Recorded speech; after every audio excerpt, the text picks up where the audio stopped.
পয়লা মে আন্তর্জাতিক শ্রমিক দিবস উপলক্ষে প্রতি বছরের ন্যায় এই বছরও তৃণমূল কংগ্রেস যুব অঞ্চল সভাপতি অ্যাডভোকেট শ্রী অভিজিৎ পাল ও ইসলামপুর গ্রাম পঞ্চায়েত প্রধান শ্রীমতী অসীমা পাল ইসলামপুর গ্রাম পঞ্চায়েতের অন্তর্গত ১ নম্বর সংসদ নতুন পাড়ায় সকল শ্রমিকদেরকে উপহার স্বরূপ গামছা ও মিষ্টিমুখ করিয়ে এক অভিনব কায়দায় শ্রমিক দিবস উদযাপন করেন। Bureau report, news today India. বা শিক্ষকদেরকে সম্মান দেওয়া, মায়েদেরকে মাতৃদিবসে সম্মান দেওয়া আমি দেখি,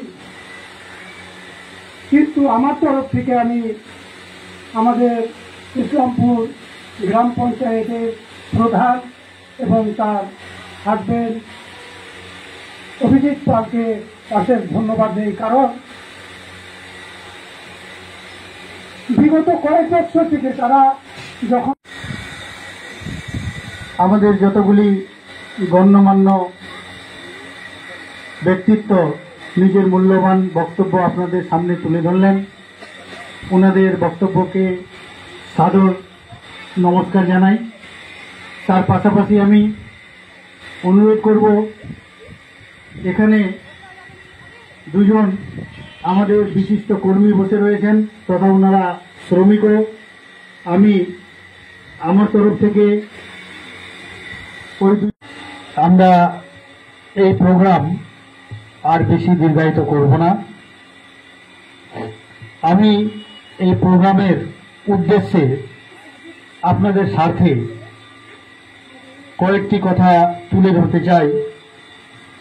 আমি সর্বপ্রথম আমাদের এই পাড়ার হয়ে, ইসলামপুর গ্রাম পঞ্চায়েতের হয়ে, পশ্চিমবঙ্গ সরকারের হয়ে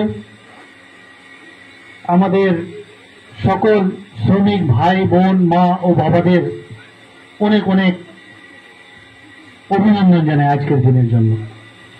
কিছুক্ষণ আগেই আমার প্রিয় ভাই যাদব হালদার মহাশয়, বলঞ্চা কলোনির নির্বাচিত প্রতিনিধি, উনি একটি গুরুত্বপূর্ণ বিষয় নিয়ে আপনাদের সামনে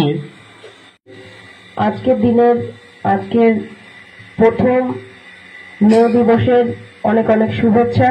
আজকে শ্রমিক দিবস, পুরো দিনটাই আমরা ভারতবর্ষের যে কোনো জায়গায় আমরা পালন করেছি। প্রত্যেকেই কোনো না কোনো জায়গায় আনাচে কানাচে আজকের দিনটি পালন করা হয়। তো আমরা আগেও করতাম, প্রধান হওয়ার আগেও, আর এখনো আমরা আশা করি চালিয়ে যাব। আজকের দিনটি খুব গুরুত্বপূর্ণ দিন। আমরা জানি শ্রমিকেরা কিভাবে লড়াই করে নিজেদের যে অস্তিত্বটা বজিয়ে রেখেছেন।